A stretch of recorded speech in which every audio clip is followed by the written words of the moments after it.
মুমিনদেরকে বলা হয়েছে তোমরা কখনো হতাশ হবে না, কারণ তাকদীর লেখা হয়ে গেছে, হতাশার কোনো কারণ নাই। একটা প্রবণতা আমরা সমাজে দেখছি আত্মহত্যার। ইয়াং জেনারেশনকে আমরা নসিহত করব যে ভুলেও নিজের জীবনকে বিসর্জন দিতে যাবেন। আল্লাহ রাব্বুল আলামিন আপনাদেরকে সৃষ্টি করেছেন তার ইবাদত করার জন্য এবং তার জমিনে তার দিনটাকে প্রতিষ্ঠা করার জন্য। খেলায় খেলায় আপনার জীবনটা নষ্ট করবেন না, ঠিক আছে ভাই? আল্লাহ বোঝার তৌফিক দান করেন। তো কলম সৃষ্টি করার পরে কিয়ামত পর্যন্ত সব লেখা হয়ে গেছে। এখন আমাদের এই পৃথিবীতে তো মানুষ ছিল না, ছিল? এদিকে মনোযোগ দেন। এই পৃথিবীতে কি আগে মানুষ ছিল? এই পৃথিবীতে আগে কি ছিল তাহলে বলেন? হ্যাঁ, মাশাআল্লাহ। এই পৃথিবীতে আগে কি ছিল? এখন ওরা নাই। সবার সাথেই কিন্তু একটা করে আছে, কমপক্ষে কয়টা করে? সবার সাথে কমপক্ষে একটা করে। আর কোন কোন জায়গা আছে যেখানে জিনের বড় বড় আখড়া আছে। পৃথিবীতে যে জায়গাগুলো থেকে ইসলাম বিরোধী অপতৎপরতাগুলো চলে, ওখানে জিনের আখড়া বেশি। আর কথা বুঝতে পারছেন?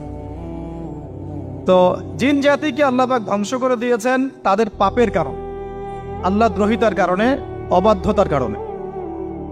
এখন আল্লাহ রাব্বুল আলামিন ইরাদা করলেন পৃথিবীতে আমাদেরকে সৃষ্টি করবেন, মানে মানুষকে সৃষ্টি করবেন। আল্লাহ পাক তার সমস্ত ফেরেশতাদেরকে একত্রিত করলেন।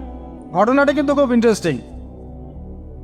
আমি জানি এখানে ওলামায়ে কেরামও আছেন, তবে আমি সবার জন্য প্রযোজ্য হয় এমন কথা বলারই চেষ্টা করছি, কারণ অনেকে হয়তো এগুলো নাও জানতে পারে।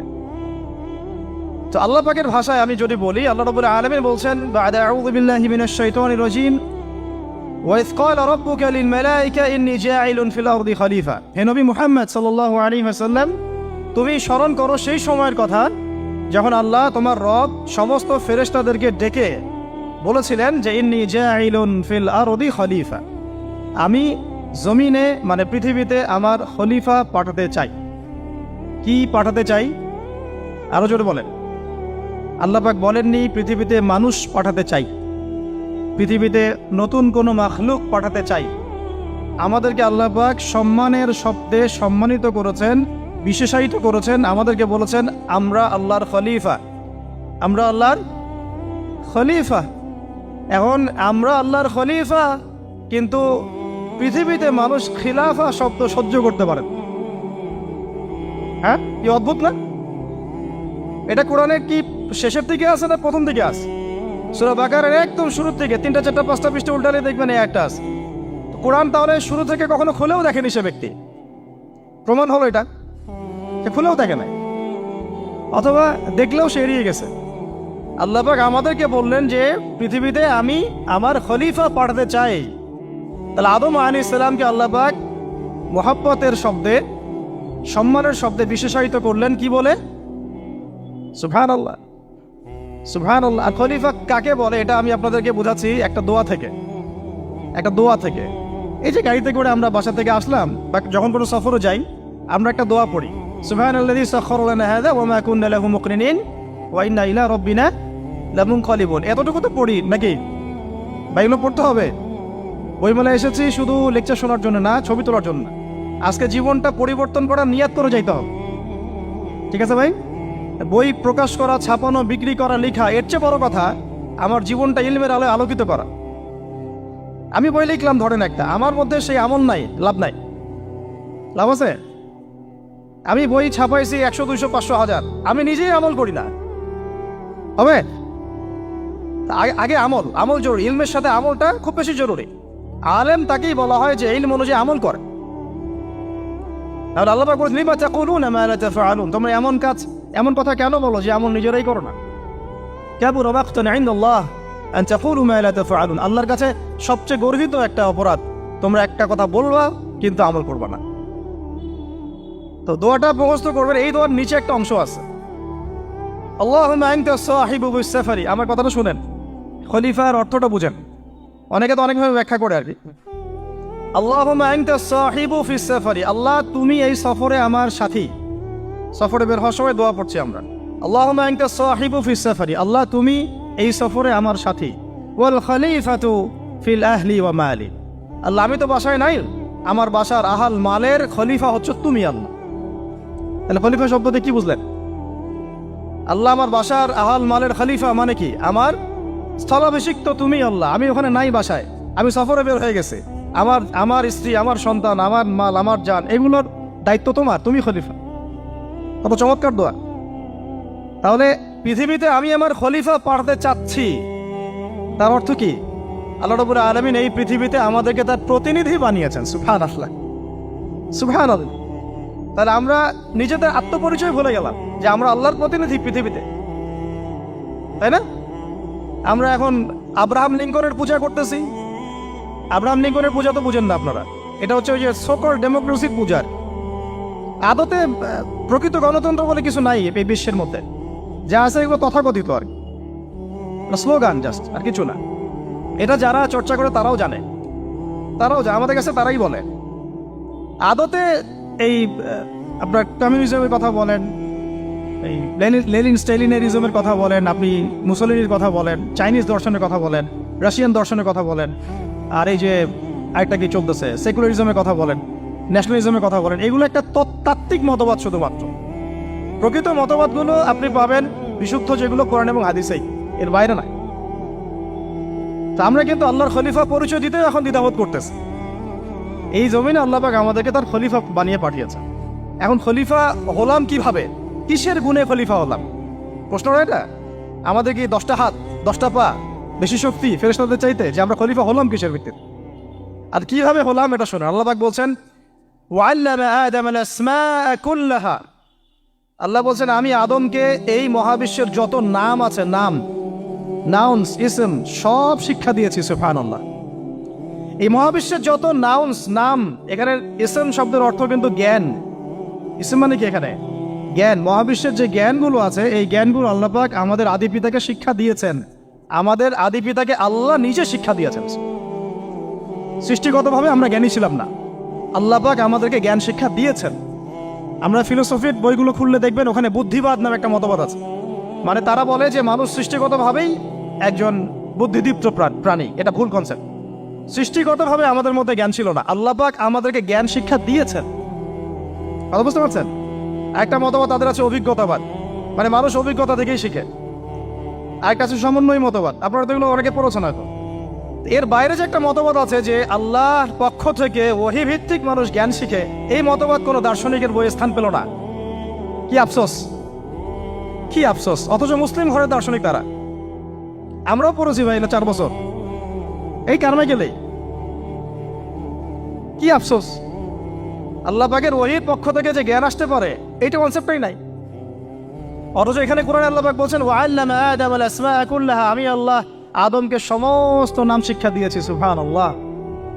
এরপরে এই যে জ্ঞান আদম আলাইহিস সালামকে আল্লাহ পাক শিক্ষা দিলেন, এর ফলশ্রুতিতেই আল্লাহ পাক বললেন যে ওয়াইয কুলনা লিল মালাইকা উসজুদু লি আদম, হে ফেরেশতারা তোমরা এখন আদমকে সিজদা করো। কি ফেরেশতাদেরকে দিয়ে আল্লাহ পাক আমাদের পিতাকে সিজদা করালেন কিসের মানদণ্ডে? কিসের কারণে? জ্ঞানের কারণে। জ্ঞানের কারণে ফেরেশতাদেরকে আল্লাহ পাক বললেন যে এই নামগুলো বলে দাও তো তোমরা। তারা বলতে পারলো না। তারা বললো লা ইলম আল্লাহুম্মা লা ইলমা লানা ইল্লা মা আল্লামতানা। আল্লাহ আমাদের তো সেই জ্ঞান নাই, শুধু ওইটুকু জ্ঞান আছে যা আপনি আমাদেরকে শিখিয়েছেন। তখন আল্লাহ পাক বলেছিলেন যে আমি যা জানি তোমরা তো জানো না। আমি কি বলি নাই যে আমি আসমান জমিনের গায়েবের সব খবর জানি? তখন আল্লাহ বললেন যে তোমরা সবাই সিজদা করো আদমকে। তাহলে আমাদের পিতাকে খলিফা করা হলো, জ্ঞান শেখানো হলো, আল্লাহ পাক নিজে শেখালেন, ফেরেশতার মণ্ডলীদের দিয়ে সিজদা পর্যন্ত করালেন। কিসের মানদণ্ডে? আরো আসতে বলেন, জ্ঞানের মানদণ্ডে। এখন যদি আমরা একটু প্রশ্ন ছুড়ে দেই নিজ নিজ বিবেকে, আমরা কি সেই ওহীর 10টা সূরাও শিখেছি? 10টা পারা কি পড়া হয়েছে কখনো? 10টা সূরারও কি অর্থ জানি? অনেকে তো 10টা আয়াতের অর্থ জানি না। আমরা কি সেই ওহীর 10টা হাদিস শিখেছি? তাহলে আমরা কোথায় সম্মান খুঁজতেছি? পশ্চিমাদের কাছে? বলেন। সত্যি সবচেয়ে আফসোস লাগে আমার একটা জিনিস, যে মুসলিমরা আমরা এখন আমাদের আত্মপরিচয় ভুলে যাচ্ছি, আর আল্লাহ পাক আমাদেরকে যেখানে সম্মান রেখেছে ওইখানে সম্মান না খুঁজে আমরা অন্যের দাসত্বের সম্মান খুঁজতেছি। আল্লাহ আমাদেরকে বোঝার তৌফিক দান করে। এটা অজ্ঞতার কারণে হচ্ছে। আমাদের কাজ তাদেরকে সচেতন করা বা তাদেরকে মেসেজ পৌঁছে দেয়া। আমরা উগ্র পন্থা অবলম্বন করব, আমরা হিকমার সাথে প্রজ্ঞার সাথে মানুষকে বোঝানোর চেষ্টা করব, এগুলো বোঝানোর অংশ। এখন আচ্ছা, আরেকটা কথা আপনাদেরকে বলি, একটা কথা আমি মাঝখানে মিস হয়ে গেছে। এই যে আল্লাহ পাক আমাদেরকে খলিফা করে পাঠিয়েছেন, খলিফার কাজ কি? প্রশ্ন না? আমাদের কাজ কি তাহলে? এই কাজটা আল্লাহ পাক আবার ব্যাখ্যা করেছেন সূরা সদের মধ্যে। কোন সূরায়? সূরা সদ। সদ নামে একটা সূরা আছে, সূরা ইয়াসিনের আগে পড়ে পাবেন। তো এখানে আল্লাহ পাক আরো একজন নবীকে তার খলিফা বলেছেন। সেই নবীর নাম দাউদ আলাইহিস সালাম। কি নাম? আর দাউদ আলাইহিস সালাম কিন্তু এই জেরুজালেম থেকে, যেখানে এখন ওই জায়নিস্টরা বোম্বিং করে আর কি, নিরীহ মুসলিমদেরকে হত্যা করে বিগত 70 বছর থেকে, ওই জেরুজালেম থেকে কিন্তু দাউদ আলাইহিস সালাম বিশ্ব শাসন করেছিলেন। তার পরবর্তীতে তার সন্তান সুলাইমান আলাইহিস সালামও কিন্তু ওখান থেকেই বিশ্ব শাসন করেছিলেন। আর এখনকার বনু ইসরাইল দাবিদার এই জায়নিস্টরা, তারাও কিন্তু ওই ফিকিরই করছে, ওখান থেকে তারা বিশ্ব শাসন করতে চায় এবং তারা মনে করে তাদের একজন মাসিহ আসবে, সেই মাসিহ আসলে তারা বিশ্ব শাসন করবে। আমরা সেই মাসিহের নাম জানি মাসিহুদ দাজ্জাল। কি নাম? এই দাজ্জালকে ওরা ওদের সত্য মাসিহ মনে করে, আমরা জানি হচ্ছে মিথ্যা ভণ্ড প্রতারক মাসিহ, অথচ ওরা মনে করে এটা হচ্ছে সত্য মাসিহ। এই জায়গায় তারা ধোঁকা খাচ্ছে। অথচ সত্য মাসিহ হচ্ছেন ঈসা আলাইহিস সালাম, যিনি আবার শেষ জামানায় আসবেন এবং তার হাতেই এই মাসিহুদ দাজ্জাল মারা যান এবং তারপরে পুরো বিশ্বে আবার ওই খিলাফা কায়েম হবে। ওই যে খলিফা, ওটা সারা বিশ্বে কায়েম হবে, এই টাউন হলও বাদ যাবে না ইনশাআল্লাহ। এটা মানুষ মানতে চাচ্ছে না, কিন্তু মানুষ না মানলে কি? আল্লাহ পাকের নকশায় সব আঁকা আছে কখন কি হবে। কে কে কল্পনা করেছিল যে আজকে আপনারা বসে এখানে দিনের আলোচনা করবেন? কল্পনা করা যায় তো? যে শব্দগুলো আপনারা বলছেন এগুলো বললেই তো নাই গায়েব, এখন বলছেন। কেউ কি কল্পনা করেছিল যে হঠাৎ করে এমন একটা সময় চলে আসতে পারে? কেউ কিন্তু কল্পনা করেনি, আল্লাহ পাকের নকশায় ছিল। এখানে আমাদের একটা আফসোসের কথা, এখানে মাস্টার মাইন্ড আল্লাহ রাব্বুল আলামিন। প্রকৃত মাস্টার মাইন্ড কে? আমরা ক্রেডিট নেওয়ার প্রতিযোগিতায় ব্যস্ত হয়ে আছি এখন, কার কত ক্রেডিট নেওয়া যায়। এখানে একক ক্রেডিট পাওয়ার যোগ্য কেউ না, সমস্ত ক্রেডিট কার? আল্লাহ রাব্বুল আলামিন। এটা আল্লাহর সাথে গাদ্দারি করতে যায় না, তাহলে ভুল হয়ে যান। কারণ আমি বারবার বলেছি আপনাদেরকে, কোরআন থেকে একটা শিক্ষা আমরা শিখেছি, একটা কওম যখন মাজলুম থাকে, দুর্বল মাজলুম জুলুমের শিকার হচ্ছে, আল্লাহ পাক সেই কওমটাকে বাঁচান, কোনো না কোনো একজন ত্রাণকর্তাকে পাঠান, কোনো একটা সূরতে আল্লাহ পাক সেই কওমকে বাঁচায় দেন। আবার যদি এই নিয়ামতটা পাওয়ার পরে ওই কওম আবার এই জুলুম শুরু করে, আবার আল্লাহ দ্রোহিতা শুরু করে, আল্লাহ পাক তার চেয়ে বড় জালেম চাপাই দিন। কথা বুঝতে পারছেন? আল্লাহর সাথে গাদ্দারি করতে চাই না, আল্লাহ পাক আমাদেরকে বোঝার তৌফিক দান করেন। এখন খলিফার কাজটা কোথায় পাবেন? কোন সূরায় ভাই বলেন? সূরা সদে আল্লাহ পাক দাউদ আলাইহিস সালামকে খলিফা সম্বোধন করে বলছেন, ইয়া দাউদ। কি চমৎকার আহ্বান! ইয়া দাউদ, হে দাউদ, ইন্না জাআলনাকা খলিফাতান ফিল আরদ। দেখো, আমি আল্লাহ তোমাকে পৃথিবীতে খলিফা করেছি। কি করেছি? খলিফা করেছে। তোমার কাজ কি শোনো। ফাহকুম বাইনান নাসি বিল হক। বোঝার চেষ্টা করেন একজন খলিফার কাজ কি। খলিফা মানে আল্লাহর প্রতিনিধি, জমিনে যে দায়িত্বশীল, অন্য মানুষের উপরে যে দায়িত্বশীল, তার কাজ ফাহকুম বাইনান নাসি বিল হক, মানুষের মাঝে ন্যায় বিচার প্রতিষ্ঠা করবে, এটা তোমার কাজ। তাহলে এখন যারা আমরা এই জায়গায় আছি বা ভবিষ্যতে আসব, আরো কাল আগাতে থাকবে, সময় আগাতে থাকবে, নতুন নতুন নেতৃত্ব আসবে, সবার ফাংশন একটাই, ফাহকুম বাইনান নাসি বিল হক। আমাদের কাজ হবে মানুষের মাঝখানে কি করা? ন্যায় বিচার, বিচার ফয়সালার ক্ষেত্রে ইনসাফ করা, ন্যায় বিচার করা। তো ন্যায় বিচার তো এখন জাদুঘরে আছে নাকি? হ্যাঁ, কোনো কোনো ক্ষেত্রে আমরা চাই না যে ন্যায় বিচার জাদুঘরে যাক, আমরা চাই আবারও ন্যায় এবং সাম্যের সমাজ প্রতিষ্ঠা। ইনশাআল্লাহ এরপর থেকে আমরা কোনো অন্যায় সহ্য করব না। ইনশাআল্লাহ এরপর থেকে আমরা কোনো জল্লাদতন্ত্র কায়েম করতে দিব না। আমাদের যা আছে তাই নিয়ে প্রতিবাদ হবে ইনশাআল্লাহ। কারণ এখনকার প্রজন্ম প্রতিবাদের ভাষা বুঝে। এখন যদি আপনারা আবার সেই প্রাচীন জুলুমের তন্ত্রে মন্ত্রে ফিরে যান, তাহলে আল্লাহর গজব চলে আসবে, বড় গজব। তো খলিফার কাজ কি ভাই? কি কাজ বললাম বলেন? মানুষের মাঝখানে ন্যায় বিচার প্রতিষ্ঠা করা। আচ্ছা, আরো আছে, আয়াত শেষ হয় নাই। আল্লাহ পাক বলছেন ওয়ালা তাত্তাবিউল হাওয়া। আর ন্যায় বিচার করতে গিয়ে নিজের দাসত্ব মানে প্রবৃত্তির অনুসরণ করো না। ন্যায় বিচার করতে গিয়ে নিজের প্রবৃত্তির অনুসরণ করো না, মন গড়া বিধানের অনুসরণ করো না। আমার মামা, আমার চাচা, আমার খালু পার করে দিও না। প্রবৃত্তির অনুসরণ মানে কি? মন যাচাই তাই করো না। ন্যায় বিচার করতে গিয়ে আল্লাহ পাকের বিধান মেনে চলো। আর সূরা মাইদাতে আল্লাহ পাক বলেছেন আয়াত নাম্বার 44, 45, 47-এ, ওয়ামান লাম ইয়াহকুম বিমা আনজালাল্লাহ ফাউলাইকা হুমুল কাফিরুন। যারা আল্লাহ পাকের হুকুম অনুযায়ী বিচার ফয়সালা করে না তারা কাফির। 45-এ গিয়ে আল্লাহ বলছেন ওয়ামান লাম ইয়াহকুম বিমা আনজালাল্লাহ ফাউলাইকা হুমুল ফাসিকুন। যারা আল্লাহ পাকের বিধান অনুযায়ী বিচার ফয়সালা করে না এরা ফাসিক, পাপাচারী। 47 নম্বর আয়াতে গিয়ে আবার বলছেন ওয়ামান লাম ইয়াহকুম বিমা আনজালাল্লাহ ফাউলাইকা হুমুজ জালিমুন। যারা আল্লাহর হুকুম বিধান অনুযায়ী বিচার ফয়সালা করে না এরা জালেম। তো কাফেরও বলেছেন আল্লাহ, ফাসিকও বলেছেন, জালেমও বলেছেন। তাহলে বিচার ফয়সালা করার ক্ষেত্রে আল্লাহ পাকের বিধানকে সর্বোচ্চ অগ্রাধিকার দিতে হবে। নিজের প্রবৃত্তির অনুসরণ করা যাবে না। যদি করে তাহলে কি হবে? ইউদিল্লাকা আন সাবিলিল্লাহ, তাহলে এটা তোমাকে আল্লাহর রাস্তা থেকে সরায় নিয়ে যাবে। এর ফলে কি হবে? জেনে রাখো, ইন্নাল্লাযীনা ইউদিল্লুনা আন সাবিলিল্লাহ লাহুম আযাবুন শাদীদ বিমা নাসু ইয়াউমাল হিসাব। এটা পরে দেয়, নিশ্চয়ই যারা আল্লাহ পাকের সরল পথ থেকে বিচ্যুত হয়ে গেছে তাদের জন্যে কাল কিয়ামতের মাঠে আছে আযাবুন শাদীদ। আযাবুন শাদীদ মানে কঠিন কঠিন যন্ত্রণাদায়ক শাস্তি, এই কারণে যে তারা কিয়ামতের দিনটাকে ভুলে গিয়েছে। শাদীদ এর অর্থটা কি এটা বোঝার জন্য আপনাকে সূরা হাদীদ পড়তে হবে। কোন সূরা? আসলে কোরআনের আয়াতগুলো হচ্ছে আকাশের তারার মতো। তারা দেখবেন আকাশের, তারা দেখাও সুন্নত। ইসলাম তো রসকসহীন ধর্ম না রে ভাই, সবকিছুই আছে এখানে। আসলে আমরা জানি না বলে আমরা মনে করি যে এখানে কোনো বিনোদনই নাই, তাই না? এই গান বাজনা না করলে কি হয়, মন শান্তি হয়? এরকম একটা ভাব। যদি আপনি কোরআনের ভিতর ঢুকে যান, আপনার হৃদয়ে এমন নূর আসবে, এমন তৃপ্তি আসবে যে ওগুলো আপনার শুনতে ইচ্ছা করবে না। আপনি কান বন্ধ করে ফেলবেন, নিজেই বলতেই হবে না। এখন কিছু নতুন ইসলামিস্ট আসছে, তারা এগুলোকে ইসলামের অন্তর্ভুক্ত বলে মনে করার দাবি করতেছে যে এগুলো তো নিষেধ নাই, এগুলো তো নিষেধ করা হয় নাই। কতটুকু জানেন ইসলাম সম্পর্কে আপনি? না জেনে কেন কথা বলেন? নবী সাল্লাল্লাহু আলাইহি ওয়াসাল্লাম রাস্তা দিয়ে হাঁটছেন, ওই সময় তো অনেক পূজা অর্চনা ইত্যাদি হতো মক্কায়। তো এখানে ঢাক ঢোলের শব্দ আসছে।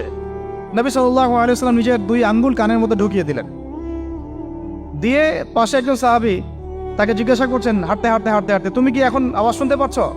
সাহাবী বলেন, না ইয়া রাসূলুল্লাহ, এখন আওয়াজ শুনতে পাচ্ছি না। তখন তিনি কান বের করলেন। এটা নবীর সুন্নত। আর আমরা নবীর সুন্নতকে উল্টাই দিচ্ছি কিভাবে দেখেন, আমাদের কানেই এখন ইয়ারফোন। উনি যেটা শুনে কান বন্ধ করতেন ওইটা আমরা কানে ঢুকায় রাখছি একবার। আল্লাহ আমাদেরকে বোঝার তৌফিক দান করেন। দেখেন, আমরা তো সবাই পাপী। আমার মনে হয় না আমরা কেউ নবী সাল্লাল্লাহু আলাইহি ওয়াসাল্লামের সুপারিশ ছাড়া পার পাবো, এমনটা মনে হয় না আমার। সবাই পাপী, আপনি আমি আমরা সবাই। তো যে নবীর সুপারিশ আমরা প্রত্যাশা করছি, সেই নবীর সুন্নতকে যদি এইভাবে অবজ্ঞা করতে থাকি তাহলে কি সুপারিশ পাবো ভাই? কি মনে হয় আপনাদের? অ্যাটলিস্ট সুন্নতকে তো সম্মান করতে হবে নাকি? আল্লাহ বোঝার তৌফিক দান করেন। আমি তাহলে যেটা বলছিলাম যে আল্লাহ পাকের বিধান অনুযায়ী বিচার ফয়সালা করতে হবে, এটা খলিফার কাজ। ন্যায় বিচার করতে হবে মানুষের মাঝখানে, এবং নিজের প্রবৃত্তির অনুসরণ করা যাবে না, তাহলে আল্লাহর পথ থেকে দূরে সরাই দিবে। এখানেই বললাম শাদীদ বুঝতে গেলে আপনাকে কোন সূরা পড়তে হবে? সূরা হাদীদ। আকাশের তারার কথা কেন বললাম? যে আকাশের তারাগুলো যদি মেলাতে পারেন দেখবেন বিভিন্ন শেপ তৈরি হয়। প্রত্যেকটা তারার অবস্থানের গাণিতিক একটা ব্যাখ্যা আছে। যারা অ্যাস্ট্রোনমি নিয়ে পড়াশোনা করেন তারা জানেন, এগুলো সবাই জানবেন না। প্রত্যেকটা তারাকে আল্লাহ পাক এত সূক্ষ্মভাবে স্থাপন করেছেন যে যদি সামান্য একটু ডানে বামে এগুলো সরে যায়, মহাবিশ্বের এই স্থিতিশীলতা নষ্ট হয়ে যাবে। এবং এটার কসমও আল্লাহ পাক কোরআনে করেছেন সূরা ওয়াকিয়ার মধ্যে। কোন সূরা? সূরা ওয়াকিয়াতে আল্লাহ পাক বলেছেন ফালা উকসিমু বিমাওয়াকিইন নুজুম। আমি তারার অবস্থান স্থলের স্থিতির কসম করে বলছি। আল্লাহ পাক এর কসম করেছেন। কত গুরুত্বপূর্ণ জিনিস, ঠিক আছে? তো পরেরগুলো বললাম না। সূরা হাদীদ কেন পড়বেন? সূরা হাদীদ আল্লাহ পাক বলেছেন যে ওয়ানজালনাল হাদীদা ফীহি বাসুন শাদীদ। এই যে শাদীদ বোঝাতে গিয়ে হাদীদে আসছে। আল্লাহ পাক বলছেন যে আমি আল্লাহ পৃথিবীতে আসমান থেকে লোহা নাজিল করেছি। অবাক করার বিষয় না? লোহার খনি খুঁজতেছেন আপনারা মাটির নিচে, তাই না? আল্লাহ পাক বলছেন আমি লোহা নাজিল করেছি, আনজালনা, ঠিক যেমন ইন্না আনজালনাহু ফি লাইলাতুল কদর, আমি লাইলাতুল কদরে কোরআন নাজিল করেছি, আসমান থেকে নাজিল হয়েছে, তাই না? এরকমই ওয়ানজালনাল হাদিদা, আমি হাদিদ লোহা নাজিল করেছি, ফিহি বাসুন শাদীদ, যে লোহার মধ্যে আছে কঠিন শক্তি আছে না? আয়রন যে অণু পরমাণুগুলো, এগুলোর শক্তি সবচেয়ে বেশি না? কেমিস্ট্রিতে আপনারা পড়েছেন। তাহলে এখন আল্লাহ পাক বলছেন কিয়ামতের দিন তাদের জন্য আযাবুন শাদীদ, যারা আল্লাহ পাকের খলিফার দায়িত্ব পালন করবে না, যারা খলিফার দায়িত্ব পেয়েও ন্যায় বিচার করবে না, ইনসাফ করবে না, প্রবৃত্তির অনুসরণ করবে, ঠিক আছে, আল্লাহর পথ থেকে বিচ্যুত হয়ে যাবে, তাদের জন্য কিয়ামতের মাঠে এই শাস্তি আছে। তাহলে আমরা কি খলিফা শব্দ বুঝতে পারলাম? আমাদের পিতা যে খলিফা, এটা কি বুঝতে পারলাম? তাহলে এখন বলেন তো, প্রত্যেক নবী কি আল্লাহর খলিফা ছিলেন না? ছিলেন কি না? প্রত্যেক নবী কি আল্লাহর বিধান দিয়ে বিচার ফয়সালা করেন নাই? মানুষের মাঝখানে ইনসাফ করেন নাই? ন্যায় বিচার প্রতিষ্ঠা করেন নাই? এরপরে সাহাবায়ে কেরামের যুগে তারা কি ন্যায় বিচার প্রতিষ্ঠা করেন নাই? তাহলে হঠাৎ করে কি হলো বিশ্ববাসীর মধ্যে যে একেবারে কোরআন হাদিস এর মৌলিক বিষয়গুলো, এগুলো সব পাশ কাটিয়ে আমরা মানব রচিত বিধানগুলোর দিকে চলে গেলাম? রহস্যজনক না বিষয়টা? এটা হচ্ছে দাজ্জালীয় একটা শাসন আসতেছে সামনে। দাজ্জাল নিজেকে খোদা বলে দাবি করবে এবং সে সমস্ত মানব জাতিকে বোঝাবে যে সেই খোদা, নাউযুবিল্লাহ। সে অনেক বেলকি দেখাবে, মানুষকে তার দিকে টেনে নিয়ে আসবে, এমনকি সে এক হাতে জান্নাত এক হাতে জাহান্নাম নিয়ে ঘুরবে। নবীজি বলেছেন যে তার জান্নাতে প্রবেশ করবে ওটাই তার জাহান্নাম, আর যে তার জাহান্নামে প্রবেশ করবে সেটাই হচ্ছে জান্নাত। তাহলে পুরো বিশ্ববাসীকে আল্লাহ থেকে দূরে সরিয়ে একটা গডলেস ওয়ার্ল্ডে রূপান্তরিত করার একটা তৎপরতা চলছে, লক্ষ্য করতেছেন না? এটা মূলত আপকামিং যে দাজ্জালীয় সভ্যতার ভবিষ্যৎবাণী নবীজি করেছেন, এই দিকেই ওয়ার্ল্ড যাচ্ছে আস্তে আস্তে ওই দিকে যাচ্ছে। তবে নবীজি এটাও বলেছেন সাল্লাল্লাহু আলাইহি ওয়াসাল্লাম যে আমার উম্মতের মধ্যে একটা তয়ফা, একটা দল, কিছু মানুষ সবসময় হকের উপর অটল থাকবে ইনশাআল্লাহ, কিন্তু তাদের সংখ্যা হবে খুব কম। এখন আমাকে আপনারাই বলেন যে ওই হকের উপর অটল থাকতে হলে আমার সেই জ্ঞান লাগবে কি লাগবে না? বলেন। যেই জ্ঞান আমাদের পিতাকে শেখানো হয়েছে, দেখবেন প্রত্যেকটা মানুষের মধ্যে কিছু প্রতিভা আছে, সৃজনশীলতা আছে না? একটা বুদ্ধিদীপ্ত একটা তাড়না মানুষের ভিতরে কাজ করে। এটা কোত্থেকে আসছে জানেন? আমাদের পিতার ডিএনএ থেকে আসছে। আমাদের পিতার ডিএনএ থেকে, আমরা কিন্তু সবাই তার সন্তান। এরপরে পৃথিবীতে মানুষ পাপাচারে যখন লিপ্ত হলো প্রচন্ড রকম, তখন নূহ আলাইহিস সালামকে আল্লাহ পাক পাঠান এবং তিনি প্রায় 950 বছর দাওয়াতের কাজ করলেন, 40টা বা 80টা পরিবার ইসলাম কবুল করল। তখন আল্লাহ পাক এই মুমিনদেরকে বাদ দিয়ে সবাইকে গারদ করে দিলেন, ধ্বংস করে দিলেন। মানে আমরা যারা পৃথিবীতে এখন বেঁচে আছি, যে আপনি আমি, আপনাদের নাম আমি জানি না, আমরা যারা বেঁচে আছি, আমরা কিন্তু কোনো না কোনোভাবে ওই 40 বা 80 পরিবারের সন্তান। আমরা আত্মীয়, কিন্তু আমরা সবাই কিন্তু আত্মীয়, জানেন? 40টা বা 80টা পরিবার বাদ দিয়ে বাকি সব মানুষকে আল্লাহ পাক ধ্বংস করে দিয়েছিলেন নূহ আলাইহিস সালামের মহাপ্লাবনে। ঘটনা জানেন না? 40 বা 80টা পরিবারকে বাদ দিয়ে বাকি সবাইকে আল্লাহ পাক ধ্বংস করেছেন ওই মহাপ্লাবনে।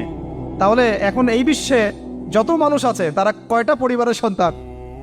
ওই 40-80। আমরা কোনো না কোনোভাবে একে অপরের আত্মীয় হই, মুসলিম অমুসলিম সবাই, মুসলিম অমুসলিম সবাই। আমরা যে অসাম্প্রদায়িকতার কথা বলি না, এই শব্দটাকে ভালো অর্থে নেওয়া যায়। কি অর্থে? অন্যান্য ধর্মাবলম্বী মানুষ যারা, তারা তাদের ধর্ম স্বাধীনভাবে পালন করবে, কোনো সমস্যা নেই, আমরা তাদের এই কাজে বাধা দিতে যাব না।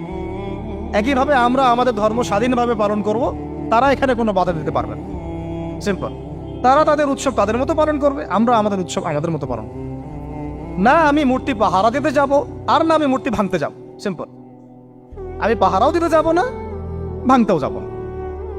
সিম্পল। আমরা কি কুরবানিতে তাদেরকে বলতে পারবো ভাই আসেন আমার বাসায় দাওয়াত খান? এটা হয় কখনো? লাকুম দীনুকুম ওয়ালিয়া দিন, আপনাদের দিন আপনাদের, আমাদের দিন আমার। সিম্পল। এই অর্থে ঠিক আছে। কিন্তু সব ধর্ম মিলে যে নতুন ধর্ম বানানোর চেষ্টা করা হচ্ছে বাংলাদেশে, এটা ঠিক নাই। এটা শুভঙ্করের ফাঁকি। সব ধর্ম মিলে নতুন ধর্ম করার কোনো সুযোগ নাই। আমরা সবাই এক পরিবারের সন্তান। এখন আমাকে বলেন, নূহ আলাইহিস সালামের একটা ছেলে ছিল, নাম জানেন? কি নাম বলেন? কে? না মাশাআল্লাহ। কয় ছেলে ছিল তার? হ্যাঁ না, মূলত চারজন সন্তান থেকে বড় বড় চারটা গোত্র সৃষ্টি হয়েছে। শাম এক সন্তানের নাম কি? এটাকে কেন্দ্র করে এই যে সিরিয়ান কন্টিনেন্টে, পুরো প্যালেস্টাইন, সিরিয়ান, অ্যারাবিয়ান কন্টিনেন্টে যত মানুষ তার বংশধর। ঠিক আছে, হাম একটা সন্তানের নাম হাম। এখান থেকে আফ্রিকার যে কালো কালো মানুষগুলো সব তাদের বংশধর। একটা হচ্ছে ইয়াফাস, ইউরোপিয়ান যারা সাদা চামড়া সব এদের বংশধর। আরেকটা যে কেনান। এই ছেলেটা কি বলেছিল, বাবা ডাকছে নৌকায় আসো তাড়াতাড়ি, নৌকায় আসো তাড়াতাড়ি, না হলে আজকে আল্লাহ পাক আযাব দিয়ে ধ্বংস করে দিবে। সে নবীর সন্তান হওয়ার পরেও আল্লাহ প্রদত্ত ওহীর জ্ঞানকে মূল্যায়ন না করার কারণে ধ্বংস হয়ে গেল। আর ওই 40টা বা 80টা পরিবার নাজাত পেল কিভাবে? আল্লাহর পক্ষ থেকে নাজিলকৃত ওহীর জ্ঞানকে প্রাধান্য দিয়ে আনুগত্য করে। তাহলে কোন জ্ঞানকে আমরা প্রাধান্য দিব ভাই? আমি বলছি না যে আমরা দুনিয়াবি জ্ঞানগুলোকে শিখবো না, ওই প্রসঙ্গে আমি একটু পরে আসছি যে আমরা শিখবো এবং কিভাবে শিখবো, কতটুকু শিখবো। আগে এই অংশটুকু শেষ করি। ঠিক একইভাবে আপনারা কি আদ জাতির নাম জানেন? আদ, সামুদ। ওই যে সৌদি আরব এখন যেখানে লাইন বানাচ্ছে, লাইন প্রজেক্ট, ওই আল-ওলা বলে, আল-ওলা লাইন প্রজেক্ট বানাচ্ছে, দেখবেন অনলাইনে। ওই জায়গা দিয়ে নবী সাল্লাল্লাহু আলাইহি ওয়াসাল্লাম তাবুক যুদ্ধের সময় গিয়েছিলেন। যাওয়ার সময় তিনি বলেছিলেন, তোমরা মাথা নিচু করে কান্নাকাটি করতে করতে এখান থেকে অতিক্রম করো। সাহাবীরা মাথার উপর কাপড় দিয়ে কান্নাকাটি করতে করতে জায়গাটা পার করেছেন, কারণ ওই জায়গায় সামুদ জাতি ছিল যাদেরকে ধ্বংস করা হয়েছে। ওটা হচ্ছে এখন পর্যটন স্পট।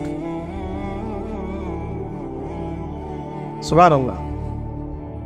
তো আদ এবং সামুদ জাতিকে আল্লাহ পাক ধ্বংস করলেন, কিন্তু তাদেরকে করেন নাই যারা ওহীর জ্ঞানকে প্রাধান্য দিয়েছেন। ইব্রাহিম আলাইহিস সালাম কোন জ্ঞানের বদৌলতে আল্লাহকে চিনলেন? মানব রচিত জ্ঞান নাকি আল্লাহর পক্ষ থেকে নাজিলকৃত জ্ঞান? বলেন। মূসা আলাইহিস সালাম কোন জ্ঞানের বদৌলতে ফিরআউনের মতো এই যে কি বলবো প্রতাপশালী একজন শাসকের সামনে দাঁড়িয়ে বুক ফুলিয়ে ইসলামের দাওয়াত দিলেন? কোন জ্ঞানের আলোকে? ওহীর জ্ঞান। আর ওহীর জ্ঞান যখন নাজিল করা হয়েছে তখন তিনি দোয়াটা পড়ছিলেন, রব্বি ইশরাহ লি সাদরি ওয়া ইয়াসসির লি আমরি ওয়াহলুল উকদাতাম মিন লিসানি ইয়াফকাহু কওলি। প্রত্যেক নবী, ইউসুফ আলাইহিস সালাম কারাগারে 12 বছর থেকেছেন। কত বছর? 12 বছর। আমাদের অনেক ভাই এরকম 5 বছর, 7 বছর, 10 বছর, 12 বছর থেকেছে আছে। এমনও মানুষ আছে, এখন বলা যায় তাই বলি, যে ওই যে একটা শব্দ শুনেছেন আয়না ঘর, ওখানে দীর্ঘদিন ছিল, তারপরে নাই, কোথায় গেছে আল্লাহই ভালো জানে। ইউসুফ আলাইহিস সালামও এরকম কারাগারে ছিলেন। কত বছর? 12 বছর। কিন্তু আল্লাহ পাক তাকে এমন একটা জ্ঞান শিক্ষা দিয়েছিলেন, তিনি স্বপ্নের ব্যাখ্যা বলতে পারতেন, যে কোনো স্বপ্নে। রাজা স্বপ্ন দেখলেন যে 7টা গাভী, জীর্ণ শীর্ণ গাভী, মোটা তাজা গাভীকে খেয়ে ফেলছে, স্বপ্নের ব্যাখ্যা কেউ দিতে পারে না। কিন্তু ওই জেলখানায় 2জন ছাড়া পাওয়া মানুষ, ছাড়া পাইছে 2জন আর কি, 2জনের মধ্যে একজন বেঁচে আছে, একজন নাই। মানে 2জন বসে বসে ইউসুফ আলাইহিস সালামকে বলছিলেন যে আমরা একটা স্বপ্ন দেখলাম যে আমার মাথায় রুটি আছে, পাখি এসে রুটি খেয়ে ফেলছে। আর আমি স্বপ্ন দেখলাম যে আমি শরাব পান করাচ্ছি, ব্যাখ্যা কি ইউসুফ? তোমাকে সত্যবাদী বলে জানি।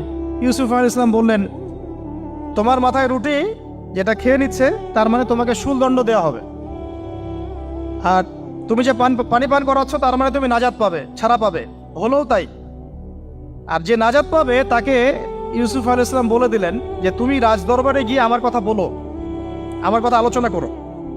সে ভুলে গিয়েছিল। পরে যখন এই স্বপ্নটা দেখলো বাদশা, তখন বাদশা সবাইকে ডাকলো, ডেকে বললো যে এই গাভীর স্বপ্নের ব্যাখ্যা কি? তখন এই ব্যক্তির মনে পড়ছে, আর ইউসুফ তো ব্যাখ্যা দিতে পারে। সে গিয়ে ইউসুফ আলাইহিস সালামকে ডেকে নিয়ে আসতেছে যে এই রাজা স্বপ্ন দেখছে, ব্যাখ্যা কি? স্বপ্ন কিন্তু আপনার কাছে শুনে একটা স্বাভাবিক মনে হচ্ছে, আরে গাভীর আবার স্বপ্নের কি ব্যাখ্যা? তখন ইউসুফ আলাইহিস সালাম ব্যাখ্যা দিলেন যে 7 বছর ফসল ফলবে আপনাদের এলাকায়, তারপরের 7 বছর হবে দুর্ভিক্ষের সময়। কিসের সাথে কিসের ব্যাখ্যা? এই জ্ঞান কে শিখালেন তাকে? এই ইন্টারপ্রিটেশনের জ্ঞান কে শিখালেন? তাহলে জ্ঞানের মূল উৎস কে? আমার কথা বলার উদ্দেশ্য কি বুঝতে পারছেন? যত জ্ঞান তার মূল উৎস কে? স্বপ্ন একটা জ্ঞান, যদি সেটা সত্য হয়। আর জেনে রাখবেন, কিয়ামতের আগে আগে মুমিনদের স্বপ্ন বেশি বেশি সত্য হবে। ঠিক আছে? মূসা আলাইহিস সালামকেও সেই আল্লাহই জ্ঞান শিক্ষা দিলেন। ঈসা আলাইহিস সালাম এই কুষ্ঠরোগীর গায়ে হাত বুলালে ভালো হয়ে যায়। হ্যাঁ, অন্ধ ব্যক্তির মানে চোখে হাত বোলালে ভালো হয়ে যায়। এমনকি মৃত ব্যক্তিকে তিনি বলছেন কুম বিইজনিল্লাহ, আল্লাহর হুকুমে দাঁড়িয়ে যাও, দাঁড়িয়ে গেল। এই জ্ঞান কে দিয়েছেন তাকে?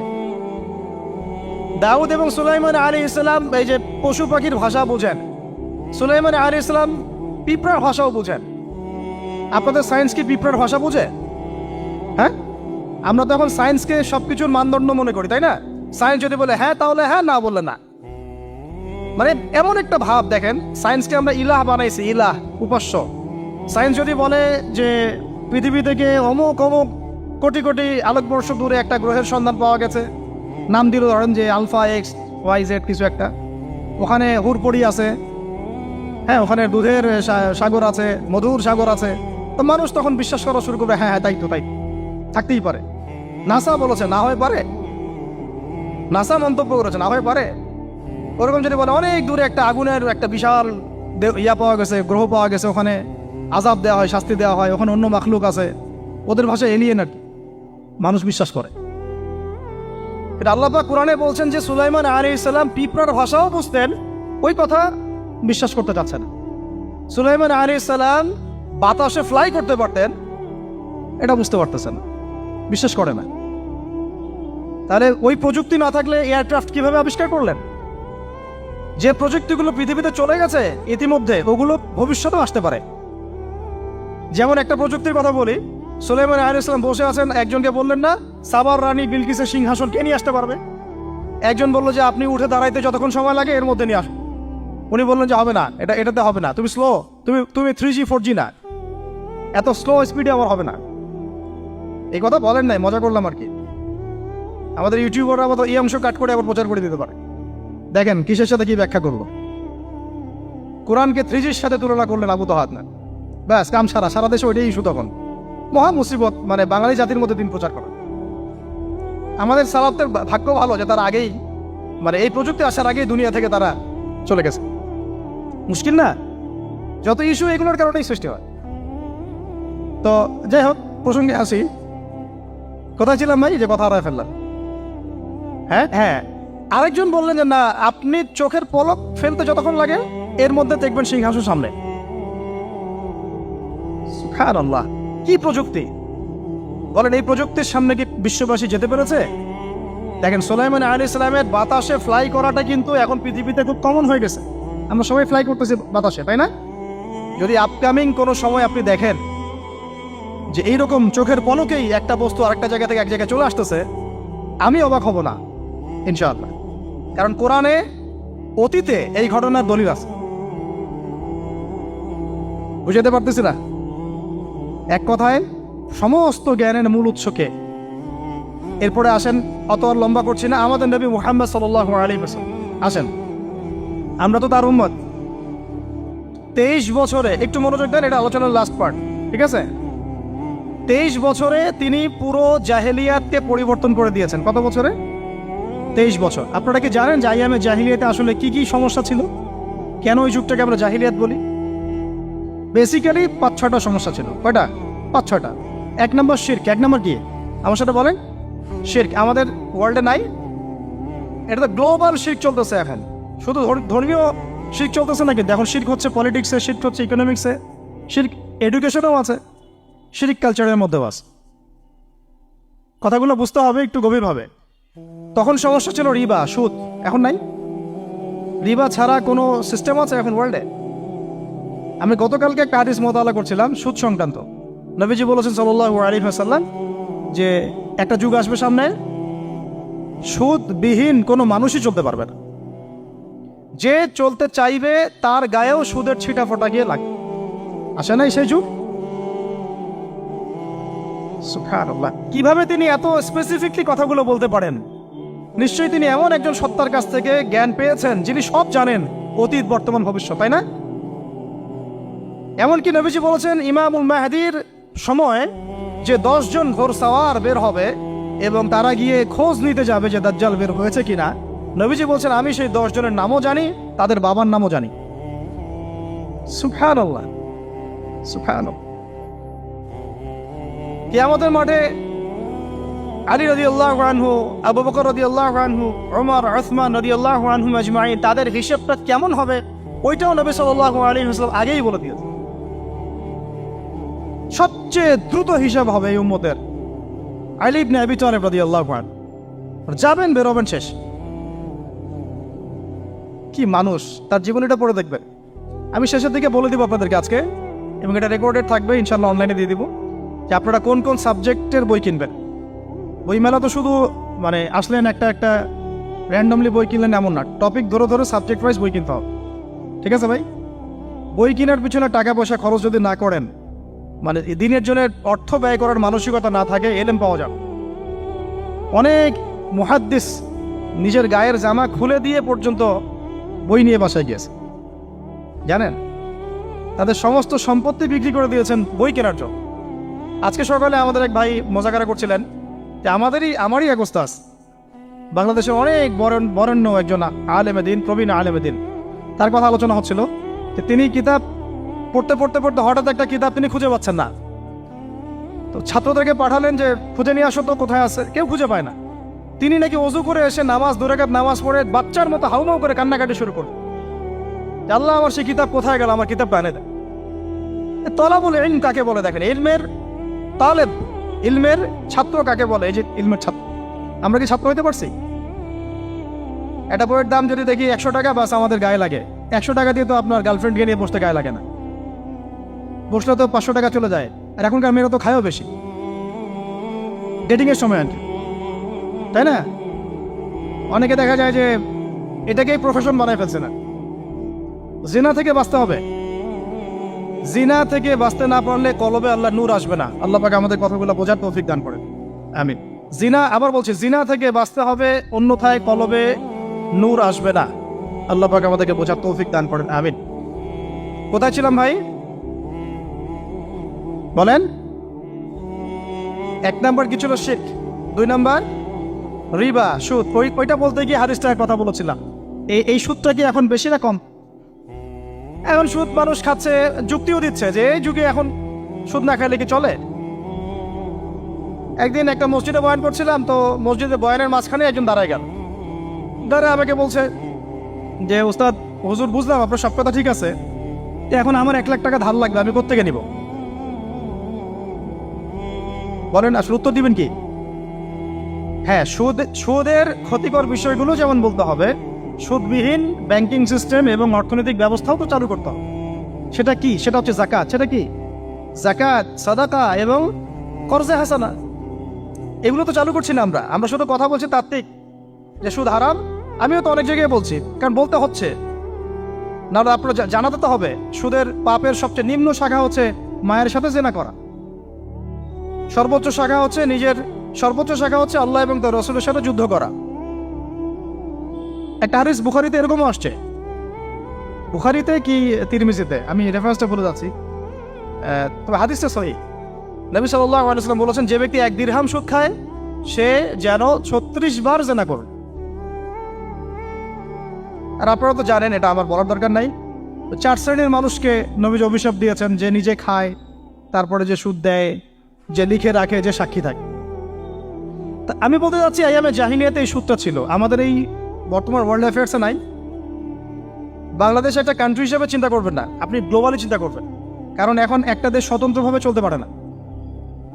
ওয়ার্ল্ড ব্যাংকের সাথে আপনাকে ডিল করতে হবে, IMF এর সাথে। আমি যদি প্রেসিডেন্ট হই, তাও আমাকে করতে হবে, আপনি হলে আপনাকে করতে হবে। তো কথা বলে তো শুধু কথা বলে লাভ নাই, আপনার বিকল্পটা কি? আসলে বিকল্প ব্যবস্থাটা কি? এটা তো মূল কথা। ইকোনমিক্স নিয়ে কতগুলো কিতাব আছে, ইসলামিক ইকোনমিক্স নিয়ে আমরা কতগুলো কিতাব ছাপাইছি, বর্তমান ওয়ার্ল্ড অ্যাফেয়ার্স নিয়ে আমরা কতগুলো কিতাব ছাপাইছি। নবী সাল্লাল্লাহু আলাইহি ওয়াসাল্লাম বলেছেন, শেষ জামানার সবচাইতে আমার উম্মতের উপর ভয়াবহ ফিতনা হচ্ছে মাসিহুদ দাজ্জাল।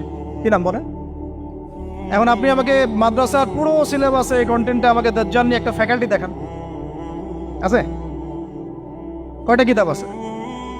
সবচেয়ে ভয়াবহ ফিতনা নবীর মুখে, নিজের মুখে বল, সবচেয়ে ভয়াবহ, এর চেয়ে ভয়াবহ কোনো ফিতনা আসে নাই, আসবেও না। তো এখন আপনি আমাকে বলেন যে এই ফিতনা সংক্রান্ত কতগুলো কিতাব আপনার কাছে আছে বাসায়, বলেন।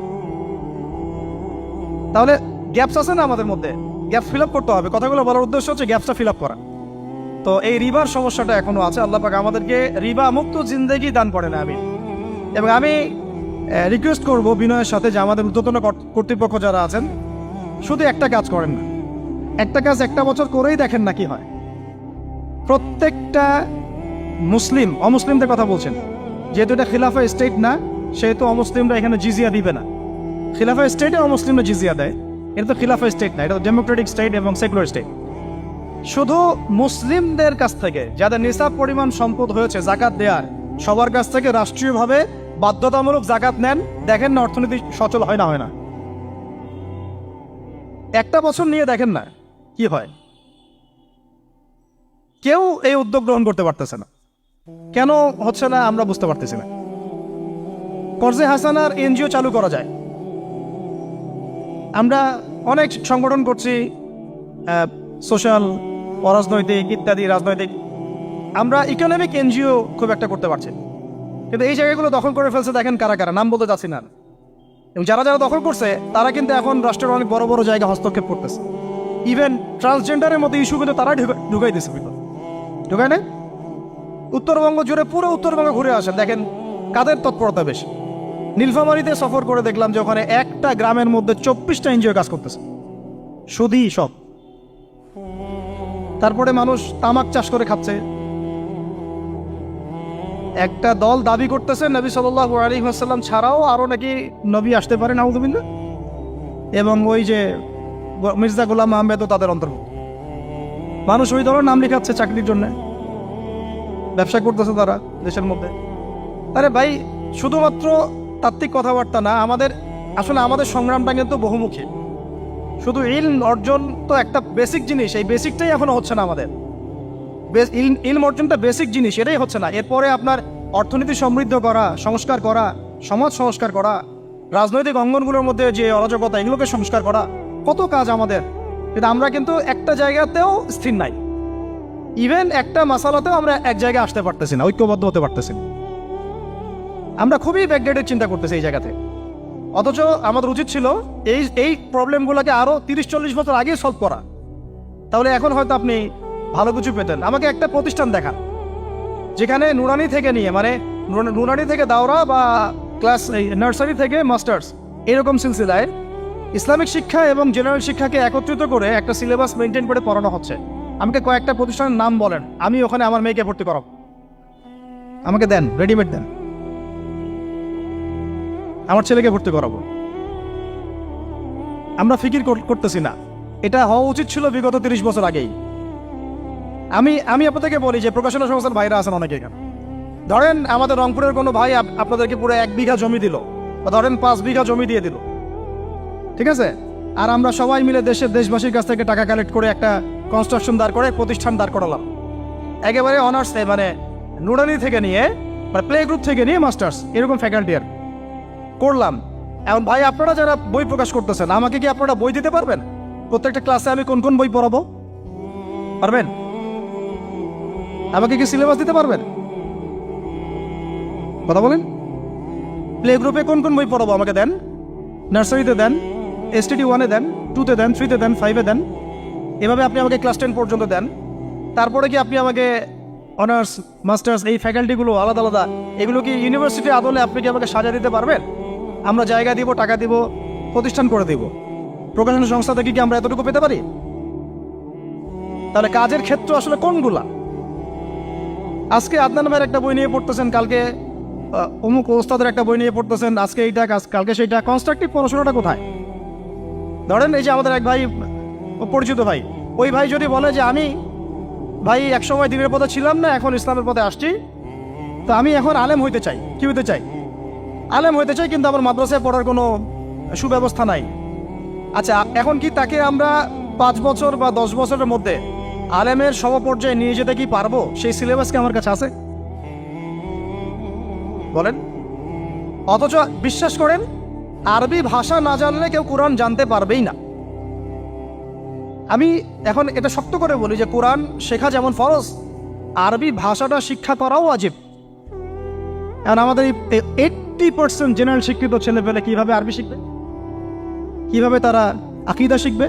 কিভাবে তারা কোরআনের তাজবিদ শিখবে, তাদাব্বুর শিখবে, তাফসির শিখবে, হাদিসের এরাব দেওয়া শিখবে, এবারত পড়া শিখবে, কিভাবে তারা নাহু সরফের জ্ঞান অর্জন করবে, কিভাবে তারা উসুলের জ্ঞান অর্জন করবে, কিভাবেই বা তারা বড় বড় ধরেন ফেকা শাস্ত্রের জ্ঞান, তারপরে এদিকে উসুলে হাদিসের জ্ঞান, তাফসিরের জ্ঞান, আরো বড় বড় ফ্যাকাল্টিগুলো, কিভাবে তারা বড় পর্যায়ের আলেম হবে আমাকে বলেন।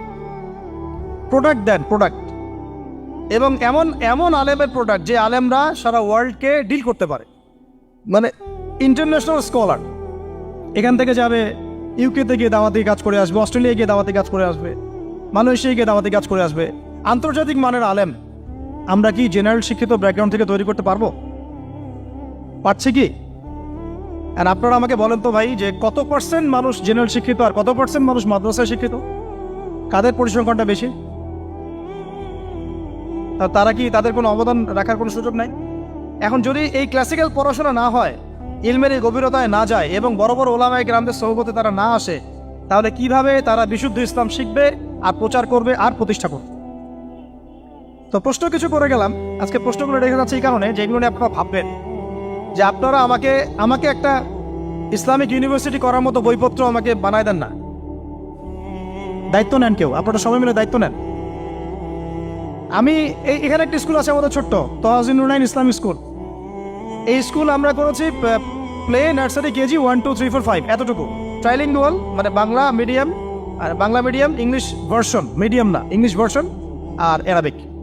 এই সিলেবাসটুকু করতে, এই 8টা ক্লাসের সিলেবাস করতে আমাকে 7 দিন 8 দিন একেবারে বাংলা বাজার ঘাটাঘাটি করে, ওই আমরা আগে তো ইংলিশ মিডিয়ামে পড়াশোনা করতাম, ওই অক্সফোর্ডের বই ঘাটাঘাটি করো, ব্রিটিশ কাউন্সিলের বই ঘাটাঘাটি করো, তারপরে ওদের ম্যাথামেটিক্স, ওদের সায়েন্স, আবার এই মাদ্রাসার অ্যারাবিক, আবার এই সরকারি কারিকুলামের বই, এগুলো ঘাটতে ঘাটতে ঘাটতে একটা সিলেবাস আমরা দাঁড় করাতে পারছি। মাত্র 5টা ক্লাস পড়তে পারবে। এরপরে এটা করতে গিয়ে যে দেখলাম যে আসলে এগুলোর যে এত ঘাটতি আছে বাজারে, রেডিমেড কোনো প্রোডাক্ট এগুলোর নাই।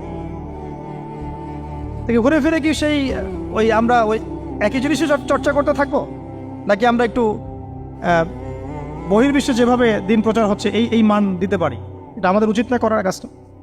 হ্যাঁ, এটা তো আমাদের হাতে রাষ্ট্রীয় ক্ষমতা নাই, থাকলে না হয় উপরের লেভেল থেকে এগুলো করা যায় খুব সহজ। বরং উপরের লেভেলে যারা আছেন তারা তো আরো ট্রান্সজেন্ডার ঢুকাচ্ছেন, আপনারা তো এলজিবিটি ঢুকাচ্ছেন। তাহলে এই কাজগুলো কাদের করতে হবে? তাহলে বেসরকারিভাবে করতে হবে। এখন আমরা যারা বইকে ভালোবাসি, জ্ঞানকে ভালোবাসি, আল্লাহকে ভালোবাসি, রাসূলকে ভালোবাসি, চাই যে আমরা যা করছি আমাদের পরের প্রজন্মটা মানুষের মতো মানুষ হোক। কাজ কি কম না বেশি আমাদের বলেন? সেই ক্ষেত্রে কাজগুলো কিন্তু ওইভাবে হচ্ছে না ভাই। একটা বিষয়ের বই সবাই ছাপাচ্ছি, কেন? কি দরকার আছে? একটা বিষয়ের বই আমি সবাই ছাপাচ্ছি। একটা জিনিস, একটা হিস্ট্রি, একটা কিতাব, অনেকগুলো প্রকাশনী আপনারা করতেছেন। একই বই ফাইজুল কালাম সবাই করতে আছে। একটা বই তাসাউফ আত্মশুদ্ধি, অনেক প্রকাশনী করতেছে, কপি করতেছে। ভাই আমাদের কি কাজ? কি দুনিয়ার স্বার্থ উদ্ধার করা, না আমার দিনের কোনো খেদমত? আমার কথায় মাইন্ড করবেন না, আমি মাইন্ড করার মতো কথা বলছি না। আমি বলছি আপনাদেরকে আরো যেন কনস্ট্রাকটিভ হয় কাজগুলো। মানে আপনাদের সাথে আমি বসবো ইনশাল্লাহ আবার আলাদা করে, যে একটা আমাকে পুরো শিক্ষা ফর্মুলা আমাকে দিবেন, মানে প্রত্যেকটা ক্লাসের বই রেডি করে দিবেন, যাতে আমরা প্রতিষ্ঠান বানালেই একদম পুরা কমসে কম ক্লাস 1 থেকে 10 ঢেলে দিতে পারি, আমার পরিশ্রম করতে না হয়। ওখানে বাংলা মিডিয়ামের বই থাকবে, ইংলিশ মিডিয়ামেরও থাকবে, এবং অ্যারাবিক তো থাকবেই। একটা গঠনমূলক সিলেবাস, যেটা পড়লে আমার ছেলে মাশাআল্লাহ হাফেজও হবে, এদিকে মাশাআল্লাহ সে ইংরেজিতেও দক্ষ হবে, সায়েন্সেও দক্ষ হবে। এক পর্যায়ে যখন সে এসএসসি পাস করবে, সে দেখবেন যে যার রাস্তা বেছে নিচ্ছে। বেস আমি তাকে করে দিছি 10 পর্যন্ত। এখন সে ডক্টর হোক আর ইঞ্জিনিয়ার হোক, আর না হয় যদি আল্লাহর খলিফাই হয়, কোনো সমস্যা নেই। সমস্যা আছে?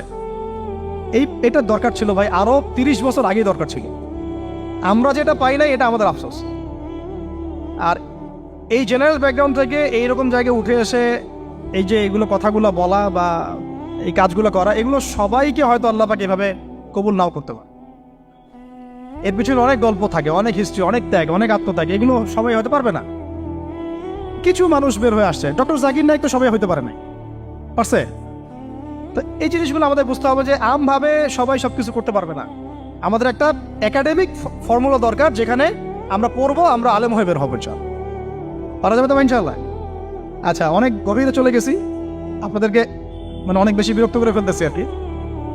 কথাগুলো বলার খুব মন চাচ্ছিল, তো বলে ফেললাম। আর আমরা চাচ্ছি কথাগুলো সবার কাছে পৌঁছাক, যাতে করে অন্তত বিভাগীয় শহরগুলা, অন্তত ঢাকা, রংপুর, রাজশাহী, মানে বড় বড় শহর আমাদের চট্টগ্রাম, কক্সবাজার ইত্যাদি ইত্যাদি বড় বড় শহরগুলোতে যদি একটা করে এরকম একটা করে প্রতিষ্ঠান থাকে, যেখানে আপনি পুরো জেনারেল শিক্ষা এবং ইসলামী শিক্ষা দুটোকে সমন্বয় করে এবং এই মানে দ্বিমুখী শিক্ষার মেরুকরণটাকে দূর করে একটা কনস্ট্রাকটিভ সিলেবাস দিতে পারেন, দেখবেন আজকে না হোক, আজকে থেকে 10 থেকে 15 বছর পরে আমাদের ছেলে মেয়েদের একটা প্রজন্ম আসবে, দেখবেন ইনশাআল্লাহ ওরা আমাদের চেয়ে অনেক ডিনামাইট হবে। এই যে আজকে অনেকগুলো আয়াত বললাম, অনেকে হয়তো জানেন না বা পড়েন নাই, ওরা বলতেই বুঝে ফেলবে কোন সূরায় আছে। হবে না? সম্ভব। আর যদি না করতে পারি তাহলে ঘুরে ফিরে ওই একই অবস্থা। ওইটা দিয়ে হবে না ভাই। এই মানে ইসলাম বিষয়টা কি, এটা এমন না যে কিছু অংশ নিলাম কিছু অংশ নিব না, এটা এমন না। নিলে ভাই নেওয়ার মতো নেওয়া লাগে। উদখুলু ফিস-সিলমি কাফা, একেবারে পরিপূর্ণরূপে দিনে প্রবেশ করে সিরিয়াসলি নেন। চান্স তো একটাই। আল্লাহ পাক আমাদের কথাগুলো বোঝার তৌফিক দান করুন। আর আমাদের সন্তানদের সাথে তো আমরা এটা হতে দিতে পারি না। আমরা না হয় অনেক সময় নষ্ট করে ফেলছি। আমরা এই টাউন হলে বসে চা খাইছি, আড্ডা মারছি একসময়, স্কুলে পড়ার সময়, কলেজে পড়ার সময়। এবং এখানে কি হয় না হয় আমি খুব ভালো করে জানি। এবং আমারও সময় এমন কিছু হতো না যেটা এখন হোমোসেক্সুয়ালিটি, এখন এখানে হোমোসেক্সুয়ালিটি হয়। তাহলে বলেন এগুলো আমাদের জিম্মেদারি না? আচ্ছা, অন্তত রংপুরের শহরে এইরকম উদ্যোগ নিতে পারবেন কারা কারা? হাত তুলেন দেয়। আমি যে কথাগুলো বললাম, কার কার সাহস আছে? এগুলো তাত্ত্বিক কথা বলে চলে গেলে কাজ হবে না। বইমেলা একবার হয়েছে, এরপরের বইমেলা না হয় আপনাদের প্রতিষ্ঠানের ক্যাম্পাসে করবেন, সমস্যা কি? রংপুরে অন্তত পক্ষে এরকম একটা ক্যাম্পাস গড়ে তোলেন। যার যা আছে তাই নিয়ে নামেন। কারো অর্থ থাকলে, কারো জমি থাকলে, কারো বুদ্ধি থাকলে, কারো প্রকাশনা সংস্থা থাকলে, কারো টিচার প্যানেল থাকলে আসেন, রংপুরে একটা কিছু করে দেখাই। আর সবাই যদি তাকায় থাকি একজনের দিকে যে আদনান ভাই করবে, অমুক ভাই করবে, তমুক ভাই করবে, তারা তো হলো না। কারণ আমরা তো কারো উপর নবী হয়ে আসি নাই। সবাই মিলে হাত লাগালে তখন কাজ করা যাবে ইনশাআল্লাহ। এখন এই প্রতিষ্ঠানগুলোর দরকার আছে না নাই? এর গুরুত্বটা বোঝার যোগ্যতা আল্লাহ পাক আপনাদেরকে দান করেন, দোয়া করি আমি। তো ভাই আর লম্বা করতেছি না, আমি শেষের অংশটুকু বলে শেষ করে দিচ্ছি যে এই সুদ আর শিরক যেমন ওই সময় ছিল এখনো আছে। আর ওই আইয়ামে জাহিলিয়াতের সেই সুদ আপনি দেখলেন, এখন শিরক দেখলেন, মাদক আছে না নাই? আইয়ামে জাহিলিয়াতের মাদক, আইয়ামে জাহিলিয়াতের এই নারী জাতির অবমাননা আছে না সমাজে? নাই? ব্যাখ্যা করতে যাচ্ছি না, আপনারা জানেন সব। আর আইয়ামে জাহিলিয়াতে ছিল একটা গোত্রীয় হানাহানি, দ্বন্দ্ব, মারামারি, এখন সমাজে নাই? এটি তো চলতেছে এখন সমাজে। তো এখন এই জাহেলিয়াতের সমাজটাকে মাত্র 23 বছরের মধ্যে আমাদের নবীজি চেঞ্জ করে দিয়েছে। কত বছর? এখন আপনারা আমাকে বলেন তো যে তিনি কি কোনো জাদু করছেন? তিনি কি কোনো জাদু দেখাইছেন সমাজে এসে? মানুষকে মারছেন? মানুষকে কি তিনি মানে কঠোর ছিলেন? তিনি, তার কাছে আল্লাহর ফেরেশতা আসতো, তিনি কি সেই শক্তি কাজে লাগায় একদম সমাজের মানুষকে জোর করে ইসলাম কবুল করাইছেন?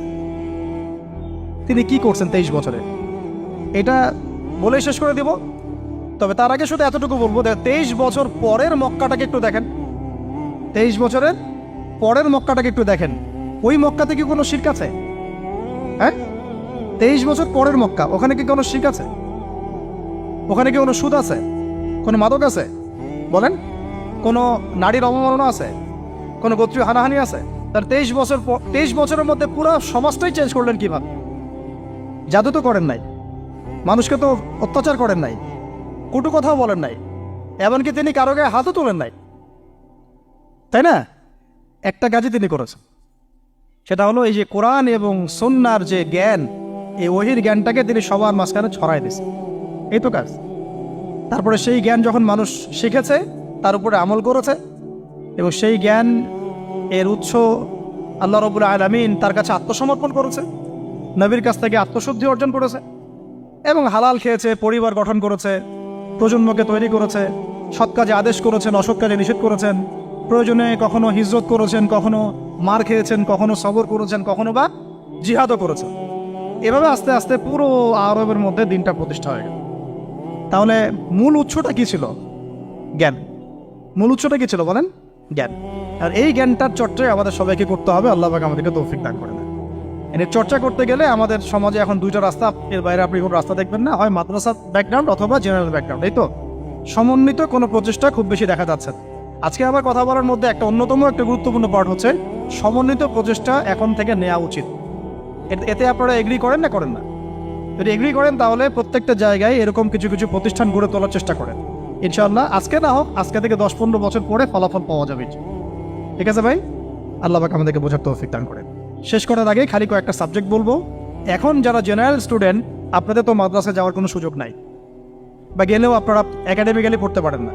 তাই আমি কয়েকটা সাবজেক্ট বলে দিচ্ছি, এই সাবজেক্টগুলো ধরে ধরে বই কিনবেন এই বইমেলা থেকে। ঠিক আছে? অন্তত প্রত্যেকটা সাবজেক্টের একটা করে বই কিনবেন। রাজি আছেন? রাজি নাই? অন্তত প্রত্যেকটা সাবজেক্টের একটা করে বই কিনবেন। সাবজেক্ট 1 নাম্বার হচ্ছে আল কোরআন। 1 নাম্বার কি? আপনাকে কোরআন তেলাওয়াত করা শিখতে হবে। কোরআন তেলাওয়াত শেখার কি বই আছে খুঁজে বের করেন। আর এটা একা শিখতে পারবেন না, এটা নিয়ে গিয়ে কোনো ওস্তাদের কাছে বসে পড়তে হবে। এটা খুব খেয়াল রাখবেন আপনারা। একা একা বই পড়ে কখনো আলেম হয়ে যাওয়া যাবে না, বরং তখন বিভ্রান্ত হওয়ার সুযোগ বেশি থাকে। বই থাকবে, এটা আপনার গাইডেন্স, কিন্তু আপনার একজন মুরব্বী আলেম লাগবে। যে কোনো কাজ মুরব্বীদের সাথে মশওয়ারা না করে করলেই সমস্যা। কারণ আমরা তো দিন সম্পর্কে তেমন কিছু জানিই না রে ভাই। সমুদ্রে ডুব দিলে বুঝবেন যে গভীরতা কত বেশি। এখন আমরা ডুবই দেই নাই, এই জন্য মনে হয় যে আমি সবই জানি। ঠিক আছে? ডুব না দিলে আমার কাছে মনে হয় যে আমি তো সবই জানি। ডুব দিলে বুঝবেন যে আপনি কিছুই জানেন না, আমি কিছুই জানি না। 1 নম্বর সাবজেক্ট ভাই কোরআনের তেলাওয়াত শিখতে হবে। রাজি আছেন তো ইনশাল্লাহ? তাহলে এই বইগুলো কিনেন। 2 নম্বর হচ্ছে এই কোরআনের মানে ব্যাকরণ শেখার বইগুলো কিনবেন। কোরআনের ব্যাকরণ শেখার আরবি ভাষা সাহিত্যের বই কিছু কিনবেন। এই বইগুলো আপনাকে ওস্তাদদের কাছে গিয়ে পড়তে হবে। ঠিক আছে? এরপরে কিনবেন কোরআনের কিছু তাফসির, সহজ। মনে করেন একটা তাফসির নেন সহজ। কেউ মারিফুল কোরআন কিনেছেন, হয়তো কেউ সহজে অনুবাদ হয়েছে জালালাইন একটা কিনেছেন, কেউ হয়তো তাওজিউল কোরআন কিনেছেন। একটা তাফসির বাসায় রাখেন অন্তত। ঠিক আছে? এটা হলো 3টা। 4 নম্বর হচ্ছে হাদিসের অন্তত একটা বই কিনেন আজকে। হাদিসের সহজ কিতাব কিনবেন। অনেকে দেখা যায় যে ভাই একেবারে হেদায়েত পেয়ে সহিহ বুখারী নিয়ে বসে যান। একেবারেই গলত কাজ আপনাদের, একেবারেই গলত কাজ। সহিহ বুখারী পড়তে গেলে 12 বছর সময় লাগে মানুষ। ওই লেভেলে যাইতে একটা মানুষের 12 বছর সময় লাগে। ওটা সবার প্রথমে ওটা খুললে তো আপনি হাদিস বুঝবেনই না। মনে হবে যে হাদিস কোরআনের সাথে সাংঘর্ষিক, এরকম মনে হবে। সহজ থেকে 1 লাফে কি আমরা ক্লাস 10-এ যাই? আগে তো ক্লাস 1-এ ভর্তি হয়েছেন, তাহলে হাদিসের শাস্ত্রে আসছেন আগে বুখারী ধরতে গেলেন কেন? সবার আগে আপনি মৌলিক কিছু হাদিসে আরবাইন কিনেন, ফয়জুল কালাম কিনেন। আস্তে আস্তে আপনি বুলুগুল মারামে যান, রিয়াদুস সালিহিনে যান, মিশকাতে যান। আস্তে আস্তে আপনি তিরমিজি নাসাই করতে করতে সহিহ বুখারীতে যাবেন, সমস্যা নাই। ঠিক আছে? হাদিস আরেকটা বললাম, কটা হলো? 4টা-5টা। হ্যাঁ, আগে বল কি? কোরআন, আরবি ভাষা সাহিত্য, তারপরে তাফসীর আর হাদিস। 4টা বলেছে। 5 নম্বর হচ্ছে সিরাত। 5 নম্বর কি? নবীর জীবনী যে পড়ে নাই সে নবীকে চিনে না। নবীর জীবনী না পড়লে না কোরআন বুঝতে পারবে না আর হাদিস বুঝতে পারবে। তো নবীর জীবনের অন্তত একটা বই কিনে যান এখান থেকে, অন্তত একটা। 60টা কি 70টা নবীর জীবনী আছে এই বইমেলাগুলোতে, খুলে দেখেন। আমার কাছে সবগুলোই আছে। এই চট্টগ্রামের ভাইরা যখন ছিলেন লালখানে কয়দিন আগে, আমি ভাইদের কাছ থেকে বই কিনেছি, নিজে কিনেছি প্রায় 70,000 টাকা একদিনেই। আর ওনারা আমাকে হাদিয়া দিয়েছেন মনে হয় আরো 30,000 টাকার হবে। তো এক পুরো বই ব্যাগ গাড়ি ভর্তি। তো প্রায় 60, আমি গুনে দেখলাম যে প্রায় 50 থেকে 60টা সিরাতের কিতাব আছে বাজারে।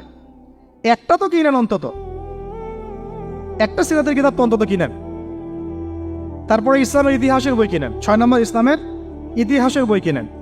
7 নম্বর ইতিহাস না জানলে কিন্তু আমরা শেকড় চিনতে পারবো না। 7 নম্বর হচ্ছে এই 4 খলিফার জীবনী, সাহাবীদের জীবনী, তাবেঈদের জীবনী, ইমামদের জীবনী, এগুলো কিনেন। 8 নম্বর হচ্ছে ইসলামী অর্থনীতির কিছু বই কিনেন, ইসলামী অর্থনীতির। 9 নম্বর হচ্ছে এই ইসলামিক জিওপলিটিক্সের কিছু বই কিনেন। এই বইগুলো কিছুটা কম, আমি এটা ভাইদেরকে বলবো যে এগুলো ছাপানোর চেষ্টা করেন বেশি বেশি। আর 10 নম্বর হচ্ছে ইসলামী ফিকহের যে মাসলা মাসাইলগুলো জানার জন্য কিছু বই আছে, এইগুলো। এই 10টা সাবজেক্টের বই একটা একটা করে কিনে বাসায় চলে। আর একটা নসিহত করবো, বরেণ্য আলেমদের বই পড়বেন। মানে আমি একটা বই ধরেন কালকে বের করে ফেললাম, ভাই আবু তো আদনান ভাই লিখছে বলেই যে আপনাকে ওটা কিনতে হবে জরুরি না, এটা জরুরি না। সবার আগে আপনি বড় বরেণ্য আলেমদের বইগুলো আগে পড়বেন। তারপরে আপনার একটা মেজাজ এমনি তৈরি হয়ে যাবে যে কোনটা হক আর কোনটা বাতিল এটা আপনি নিজেই বুঝতে পারবেন তখন।